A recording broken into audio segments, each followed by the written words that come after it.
Manchester, 1800. A small market town of barely 90,000 souls, still governed like a village by a medieval manorial court. By century's end, it would explode to over 700,000, becoming the world's first industrial city. In this video, I've used modern AI tools to bring historical photographs and illustrations to life, allowing us to walk through the streets as they appeared over a century ago. This is the story of 19th century Manchester, the beating heart of the Industrial Revolution that changed the course of human history. In 1782, Manchester had no cotton mills at all. Then Richard Arkwright opened the Shude Hill Mill on Miller Street, the world's first steam-driven textile mill, and everything changed. By 1800, the city was described as steam mill mad, with 42 mills churning out cotton day and night. By 1821, that number had surged to 66. By 1853, it peaked at 108 mills within the city alone, with hundreds more in surrounding towns like Oldham, Bolton, and Rochdale. The numbers tell an extraordinary story. In 1770, Britain's cotton output was worth around £600,000. By 1805, it had grown to 10.5 million. By 1870, it reached £38.8 million. By 1871, the Manchester region was responsible for 32% of the entire world's cotton production. The city earned a new name, one that would define it for a century: Cottonopolis. But Manchester wasn't just making cotton. It was reinventing how things were made.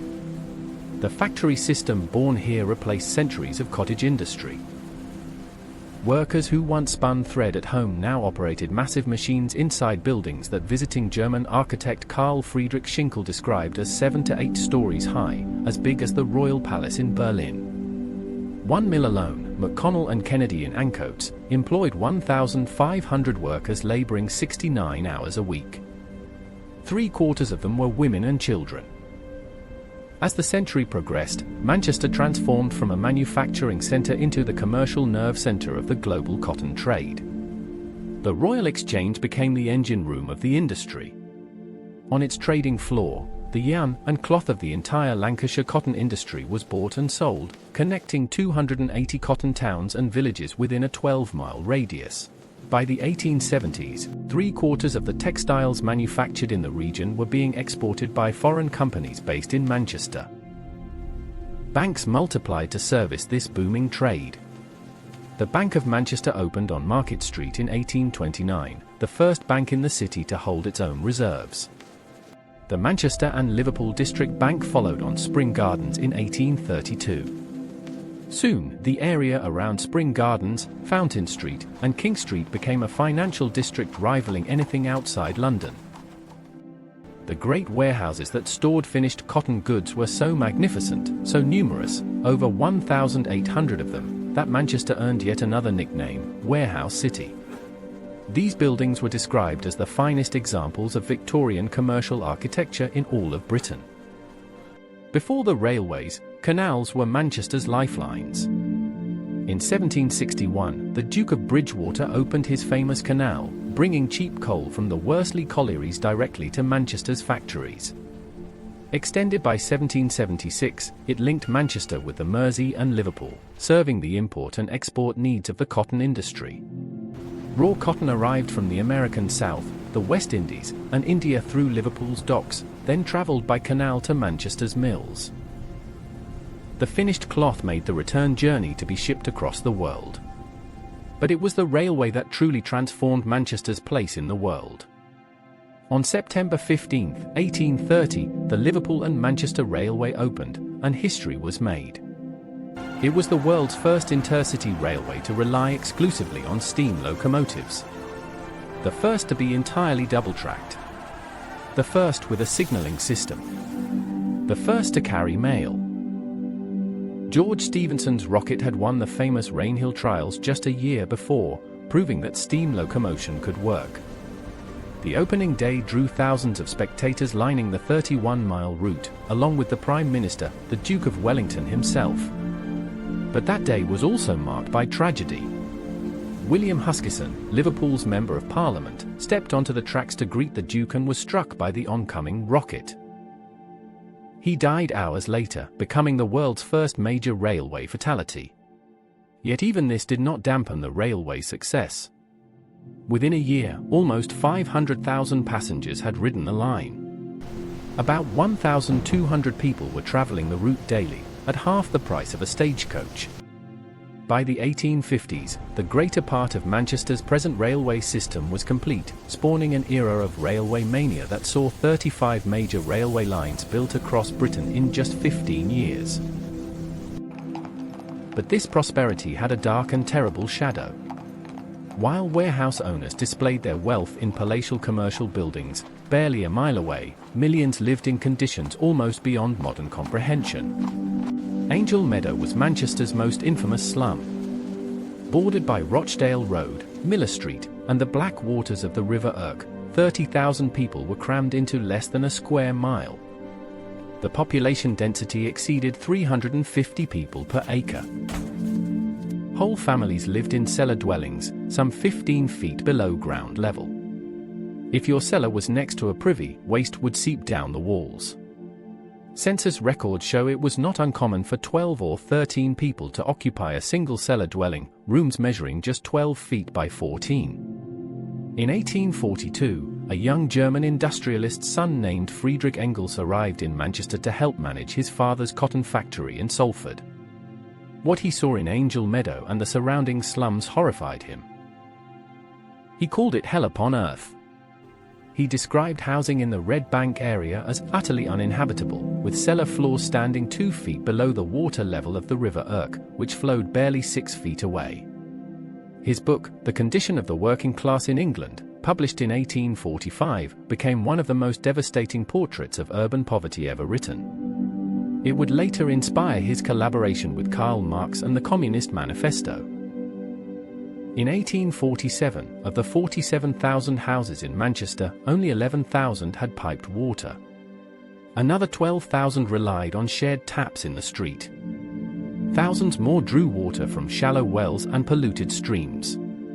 The Manchester Statistical Society published data showing the average age of death for the labouring population was just 17 years. Infant mortality in Manchester reached 207 per 1,000, far worse than the national average of 151. Manchester's explosive growth created a sanitation nightmare that rivaled anything in London. Human waste was thrown onto unpaved streets, stored in cellars, and piled up in overflowing cesspits. It flowed directly into the rivers that served as drinking water. The River Irwell ran every colour of the rainbow from the dye works that lined its banks. Cholera arrived in Manchester in May 1832. The first victim was James Palfreyman, a coach painter, who died 3 days after falling ill. Over the following months, 1,325 cases were reported and 674 people died. The disease returned with devastating force in 1849 and again in 1854. But Manchester's cholera outbreaks, horrific as they were, proved to be a catalyst for change. Dr. James Kay, working at the Ancoats dispensary, published his landmark report on the conditions he witnessed. His work helped inspire the 1848 Public Health Act, a turning point in British governance. Manchester appointed its own medical officer of health, Dr. John Lee, who commissioned detailed sanitary surveys and maps of the city's worst areas. Slowly, painfully, the city began to invest in sewers, clean water supplies, and the regulation of housing. Cellar dwellings were gradually banned. The death rate began to fall. What had been a city of casual death became a laboratory for public health reform. Manchester wasn't just the workshop of the world. It was one of the crucibles of modern democracy. In 1819, Manchester had a population of around 130,000, the second most populous city in Britain, yet it had no member of parliament to represent it. The entire county of Lancashire, with nearly 1 million people, returned just 2 MPs, fewer than 2% of the population had the right to vote. On August 16, 1819, around 60,000 men, women, and children gathered peacefully at St. Peter's Field to hear the radical orator Henry Hunt speak on parliamentary reform. They came from towns across Lancashire, many marching miles in their Sunday best. Banners read universal suffrage, equal representation, and, touchingly, love. Local magistrates, watching from a window near the field, panicked at the size of the crowd. They ordered the Manchester and Salford yeomanry to arrest Hunt. The cavalry charged into the densely packed crowd with sabres drawn. Up to 18 people were killed and 700 were injured that afternoon. The event was christened the Peterloo Massacre by the Manchester Observer, a bitter reference to the Battle of Waterloo 4 years earlier. One veteran of Waterloo, John Lees from Oldham, was wounded at the rally. His dying words cut to the heart of the outrage. At Waterloo there was man-to-man, but at Manchester it was downright murder. The government stood by the magistrates and passed the repressive 6 Acts. But the outrage would not be contained. Peterloo became a rallying cry for reform that ultimately led to the Great Reform Act of 1832, which finally gave Manchester its own parliamentary representation. The city went on to lead the campaign against the Corn Laws, which kept the price of bread artificially high. The Free Trade Hall, built on the very site of the Peterloo Massacre, became a monument to that victory when the Corn Laws were repealed in 1846. Manchester didn't just demand change. It forced it. Manchester's hunger for labour drew people from across the British Isles and beyond. By 1851, an estimated 15% of the city's population was Irish-born. In Ancoats, nearly half the men had been born in Ireland. The peak came during the Great Famine, when in 1847 alone, 300,000 Irish refugees arrived in Liverpool. 130,000 sailed on to North America. 40,000 made their way to Manchester, crowding into areas like Little Ireland and Angel Meadow, taking the lowest paid and most dangerous jobs. Scottish engineers migrated south and founded many of the machine-making firms that powered the revolution. A Welsh community, 80,000 strong across the northwest by 1892, helped shape the city's character. Eastern European Jews escaping persecution settled in significant numbers from the 1880s onwards, establishing communities that endure today. German, Italian, and even Egyptian merchants gravitated to the city, drawn by the cotton trade.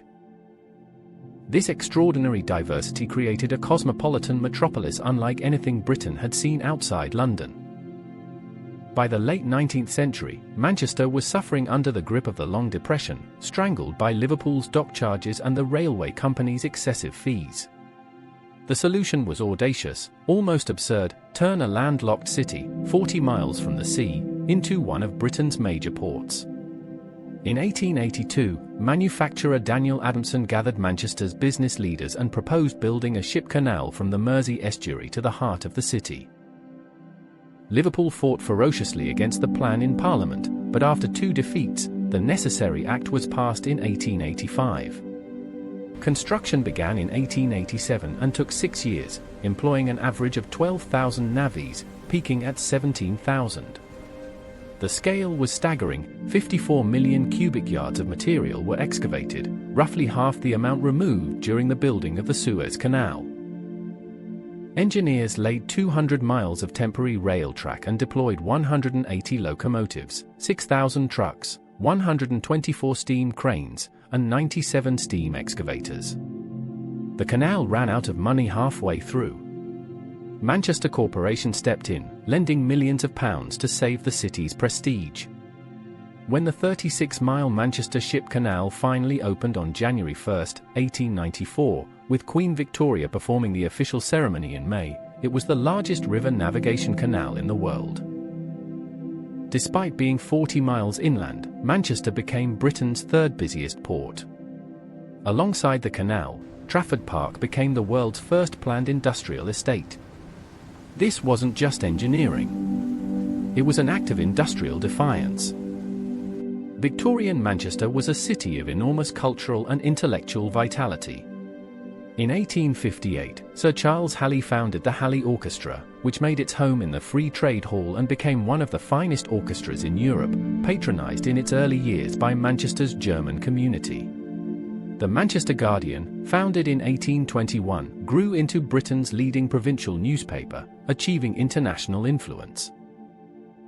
Owens College, founded in 1851, became the nucleus of what is now the University of Manchester, the first and largest of the great English civic universities. It was here that John Dalton had developed his atomic theory, laying the foundation of modern chemistry. The Manchester School of Economics, championing free trade and minimal government interference, influenced policy across the globe. The Manchester Grammar School became a model for selective secondary education throughout England. The magnificent town hall, designed by Alfred Waterhouse and completed in 1877, was a statement of civic pride in Gothic revival splendor. The John Rylands Library, opened in 1900, housed one of the finest collections of rare books and manuscripts in the world. These weren't mere ornaments. They were declarations that Manchester was not just an industrial powerhouse but a city of learning, culture, and ambition. By the 1840s, only 18% of Manchester's workforce actually worked in cotton manufacture. The city had already evolved beyond making things. It was becoming a city of commerce, banking, and services, a modern economy emerging from an industrial one. Workers who could afford it moved to new suburbs connected by cheap railway fares. The middle classes fled further still, to Altrincham, Bowdon, and Sale. Manchester was already restructuring itself, separating work from home, rich from poor, centre from periphery, in patterns we still recognise today. By 1900, Manchester had been utterly transformed.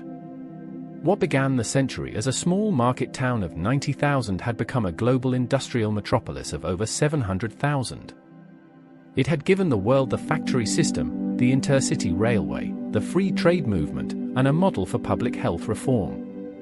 Its ship canal had turned a landlocked city into a major port. Its slums had inspired a political philosophy that would reshape the 20th century. Its demand for democracy had helped forge the modern British state. Manchester wasn't just the workshop of the world. It was a laboratory of modernity where the industrial future was invented through ambition, innovation, and immense human cost. The canals, the railways, the warehouses, even the political movements born here still shape how we live. London was the capital of an empire. But Manchester? Manchester was where the modern world was made. If there is another city, another era, or another moment in history you'd like to see brought back to life, let me know in the comments. If you enjoyed this reconstruction, support us by clicking on the subscribe button, liking this video and sharing. See you soon in the next one.